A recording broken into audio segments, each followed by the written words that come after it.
what he's planning, but we do know it's big. And it's scheduled to go down tomorrow at 7 a.m. on national TV.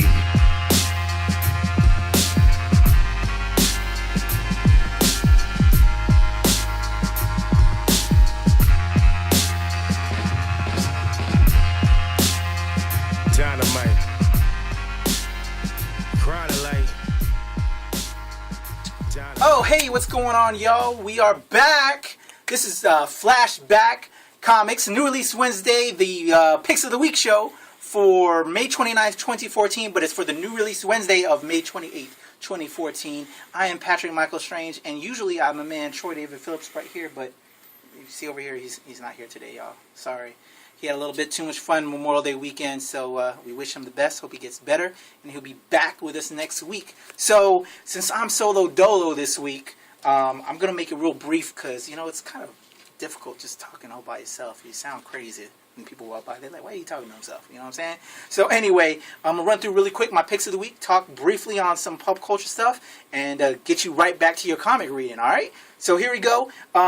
This week, I have first up, two great variant covers for Dynamite Entertainment's Dr. Spectre, the master of the occult. I'm going to flip through this real quick. Brought to you by Marc Waid and Neil Edwards. He's one of those classic gold key characters. You know, Dynamite's been rolling the back out, such as Turok and Magnus. And Dynamite has Marc Waid and Neil working on this particular title. The Dr. Spectre is back. I think that's a little bit of the origin story we got going on right there. But just some interesting stuff. We'll look really quickly at my notes. While you focus on this other cover real quick, I'm going to just give you a real quick breakdown. Dr. Spectre by Marc Waid and Neil Edwards. Wall Street, wolf, internet mogul, tabloid bad boy, master metaphysicist, spiritualist, monster hunter. Dr. Adam Spectre is all of these things and less. For 15 years, Spectre has traveled the globe to smoke out and defeat werewolves, vampires, ghosts, and everything else that goes bump in the night. Yet his success has brought him no peace. Some part of him is missing, something he needs but can't name.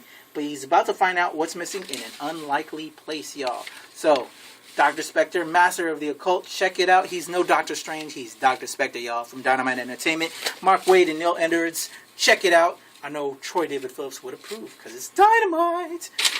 Next up, this guy, Kyle Higgins, the writer of this particular title, was a guest here at Flashback like about a year ago, I'd say, right? We had Kyle and Brian Buccellato, Mark? Yeah, it was about that. Good friend of the store. When he was here, he was talking about this little short film that he made when he was in college, right before he started working at DC and some of the other companies. About a labor union superhero agency. And basically, Cal is short for Chicago Organized Workers League. He's working with Alex Siegel and Rod Reyes with this Image Comics title. Pretty spiffy art, and Kyle's a great writer. You know his work on Nightwing and some of the other titles he worked over at DC. So we're getting this whole franchise. He's been working on this for a while. Again, he did a short film based on this. You can check out some of that stuff online on YouTube. I think that he has it on Vimeo. But just some beautiful work on this. Kyle's a friend of the store, and he's doing great work. So check out Cal, the first superhero labor union.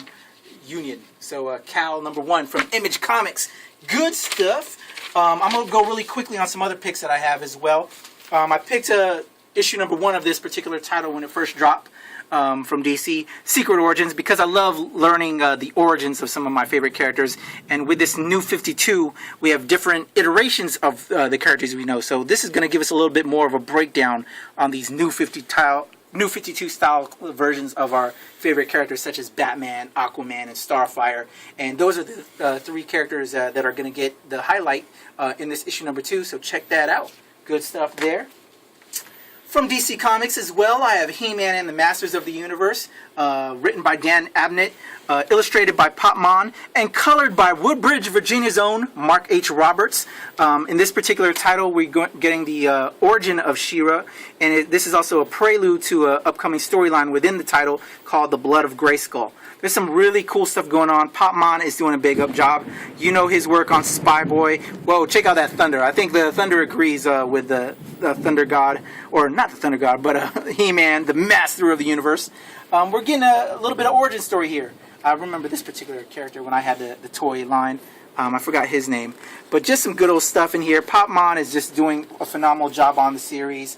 We're getting a lot of good information. And right after this particular page, I don't want to give it away, but there's some interesting stuff that's going to go down, and it's going to change a lot of what you know in the title. So shout out to He-Man and the Master Universe, issue number 13 from DC Comics, and as well as to Woodbridge, Virginia's own Marc H. Roberts, doing a bang-up job on the coloring on this.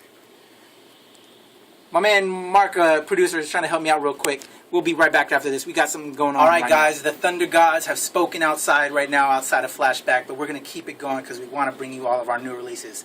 Next up on my pick list parade is the last issue of Dead Body Road from Image Comics. This is issue number 6 by Justin Jordan and Matteo Scalera. Been really enjoying the series, and now it's winding down with this, so of course I got to figure out how it all ends. So Justin Jordan, I loved his work on Legend of Luther Strode, that whole Luther Strode series. There's been a bunch of different Luther Strode books. Justin is also, working over at DC Comics now. I think he's working on Green Lantern and doing some other DC titles. But I love his original work. And working over with Skybound, who, Skybound also puts out Walking Dead. That's Robert Kirkman's imprint within Image Comics. There's just some good stuff.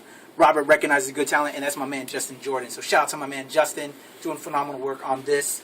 And so good stuff. So check out the final issue of Dead Body Road from Image Comics. Another great Image Comics title I'm thoroughly enjoying. Issue number 1 was one of my picks. Is Southern Bastard from Jason Aaron and Jason Latour. We'll check out the awesome work in this real quick. Great Southern Gothic storyline. There's this coach who doesn't put up with any stuff, and he's coach of the football team, and so some crazy stuff is going to go down here. Just loving the artwork, loving the storyline, some really cool stuff. I don't want to give too much away, but you should pick up the Southern Bastards. Good stuff. Walking tall, carrying a big stick. Southern Bastards, issue number 2 from Image Comics. Check it out.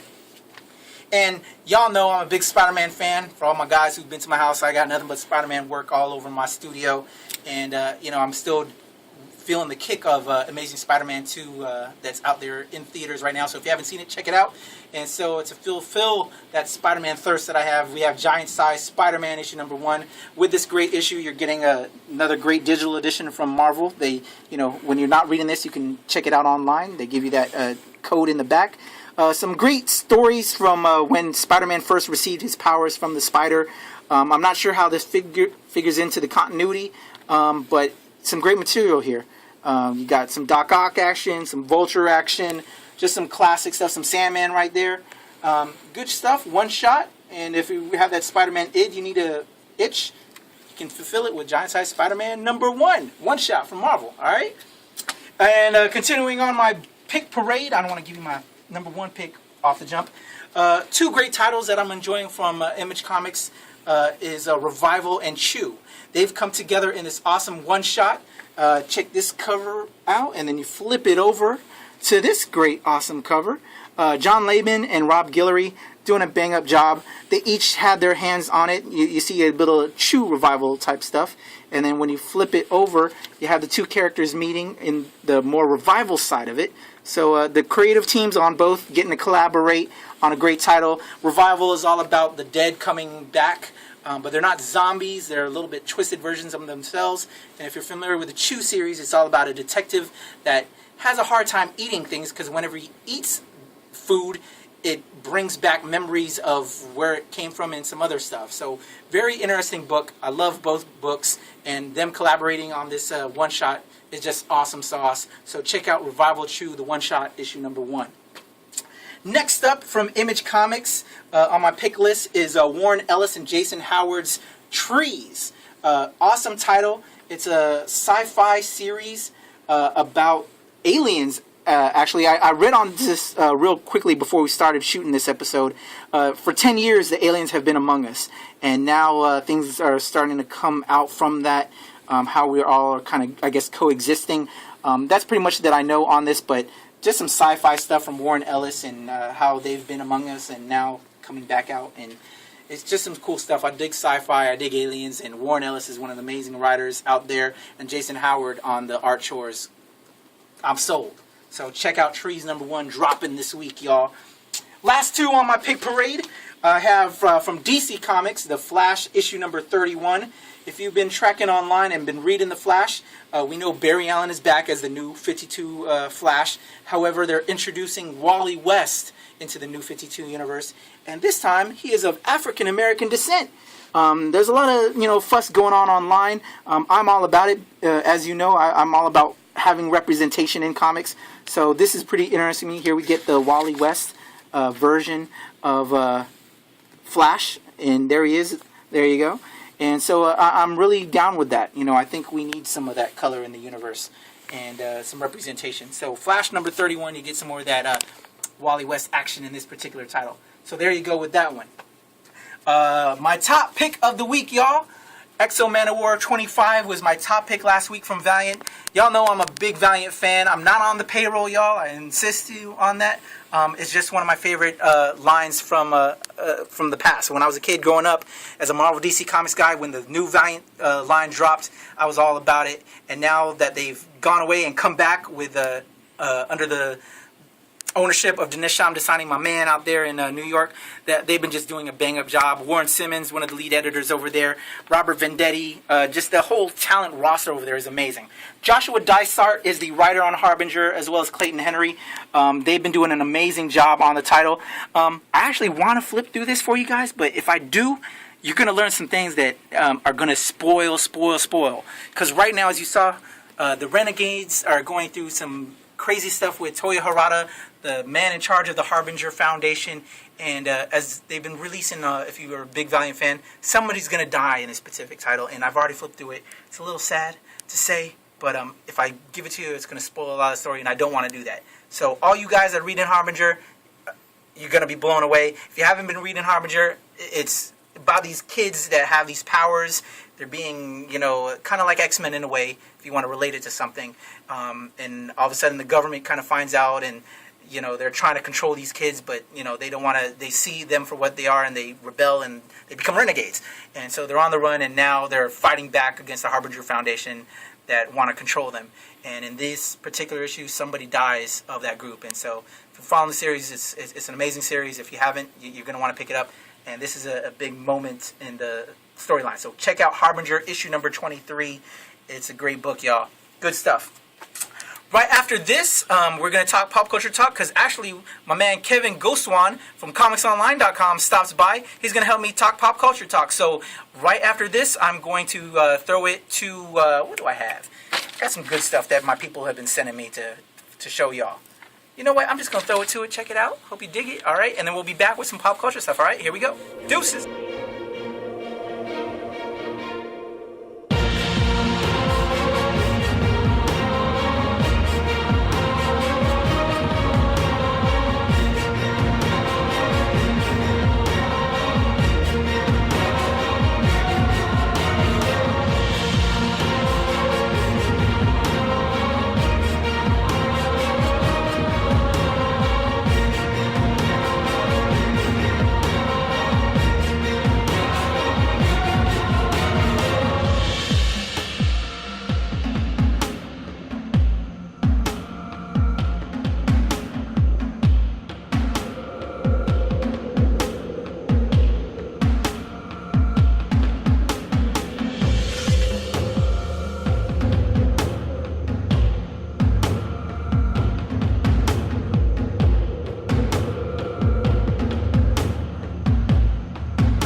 All right, we're back.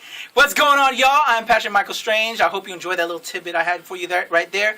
Special guest, I didn't think he was going to show up, my man KG, Kevin Goswan of comicsonline.com. I'm back. He's back. Memorial Day weekend, dude. How was your weekend? It was crazy. Drove across the country, Yeah. but I'm back. But right before Memorial Day weekend, you and I, we did, man. we saw Days of Future Past. Yeah, X-Men. Surprisingly good. Yes. What were you thinking? I wanted it to be, honestly, I'll say it, I'll admit it, I wanted it to be an epic fail, because as a X-Men fan, as a lot of these other super fanboys, we want to see that license go back to Marvel, because we know Marvel's going to do it justice. Yeah. You know, Sony with the Spider-Man and what they did with that license, and Fox with the X-Men, you know, they've been doing their own thing with it and taking it away from its roots. And so I was hoping that it would revert back, be a fail, but they actually did a decent job. And so I've kind of had like a love-hate relationship with these X-Men movies. My favorite scene, and I think it was yours as well, was the Quicksilver moment when they're rescuing Magneto from the Pentagon. That was just awesome. It was akin to the feeling I had when we saw Nightcrawler going through the White House in X-Men 2 United. So that was really cool. And there were some good moments, but let me see your thoughts, KG. That was my favorite as well. I loved the way they captured Pietro, or in this case, Peters. Yes.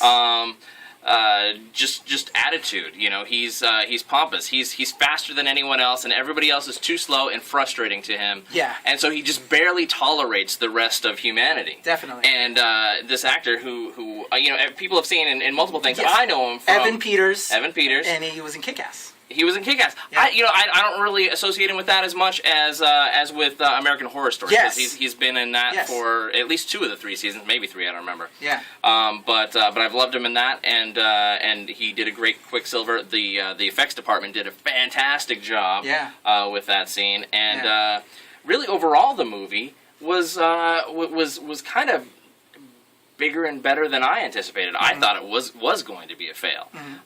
You know, I had a couple of really big complaints from the fanboy level. So what did you think, with that being said, the transition of the Kitty Pryde to the Wolverine, which was a big change from the Days of Future Past? Yeah, if it had just been transitioning from Kitty Pryde to Wolverine, then okay, fine. Everybody wants to see Wolverine. Nobody is that worried about. They're not invested. You know, the cinematic X-Men universe watchers are not invested in Kitty Pryde like they're invested in however many episodes of Wolverine. Yeah. So I understand, you know, from simply a monetary standpoint, why they would do that. And of course, Hugh Jackman does a great job as Wolverine, so I understand. Just even on a pathos level, you know, I want to see him, you know, do better, especially after that terrible Wolverine movie, both of them. And so I'm okay with that. But we've got. Oh, sorry.